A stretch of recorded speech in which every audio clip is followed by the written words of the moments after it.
new film released this week called Die Before You Die.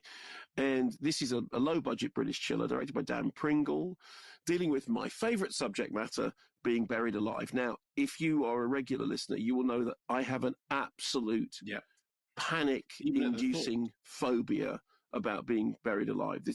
Even the thought of it, upsets me. So, star and co-writer Ziad Baza is Addy, who is an influencer and a YouTuber who does these challenge videos. He challenges them to do something and then people watch on YouTube, but he is struggling to rack up hits. In fact, his competitors are doing much better. One day, he's in a bar and he sees a guy who he thinks is a super fan. He invites him over and he starts talking to him, yeah, you watch my videos, you think I'm cool, it's all great. And then the super fan makes a suggestion that his next challenge should be to be prematurely buried. Here's a clip. The guys I know take you to a field out of town, go into a hole, a small cave, they fill the hole back up, seal you down there. You have a pipe runs to the surface for air and get water each day, and then on the third day they dig you back up. Oh, so it's like a leap of faith kind of thing. Yes, exactly, brother. You done it? Yeah. What was it like? It was deep. Like I came out of it someone else, How do you mean? Well, you learn a lot about yourself when you're stuck beneath the earth with no one to talk to for 3 days. So anyway, he and his pal agree to do this challenge. The next thing they turn up at this place. They're told they can't take their phones. They can't do anything.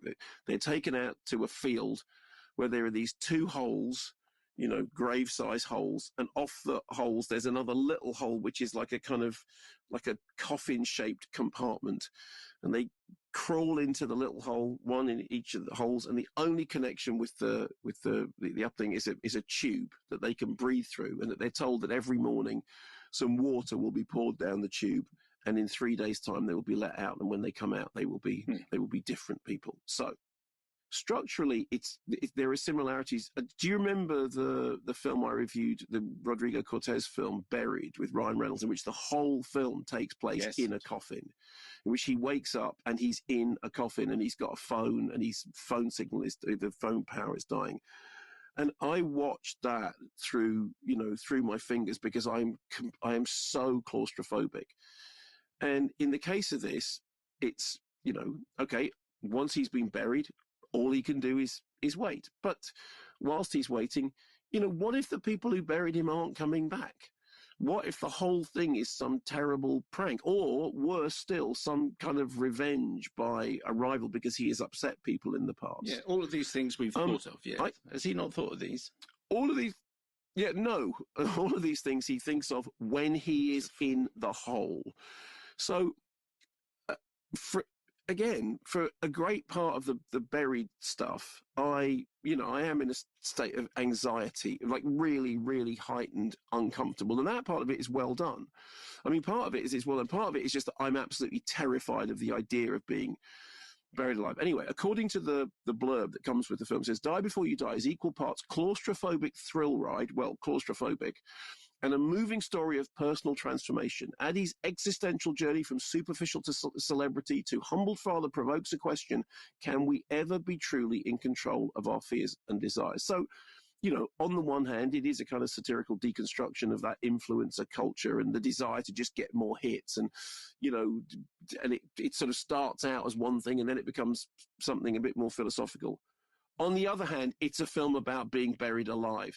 And here's my issue. I don't know how much of any of my response is to do. I mean, it's a well-made film. It's they've made it well, and I certainly, from the moment he got into the grave, I'm just like, no, just stop doing this. I'm starting to, and then I literally watched the rest of the film in a state of abject upset. And we talked in the past about people having trigger warnings. Yes. There are certain things in films that they just, people say, it's not that I don't like the film, but there are things that I just don't want to have to deal with, whatever it is, for whatever your personal reason is. I am so abjectly terrified of the very idea of being buried alive that, of course, the film exerts a power that I can't tell whether, I can't tell whether it's me or the film. What I can tell you is it did exert that power. It did it well. And like I said, it's got these kind of ideas that are above it just being a simple thriller. But it's also a film about somebody being buried alive, in which I'm just thinking, please let it end, please let it end, please let it end, please let it end, please dig him up, please dig him up. I can't breathe. I can't breathe. And do they dig him up? Is he all right in the end?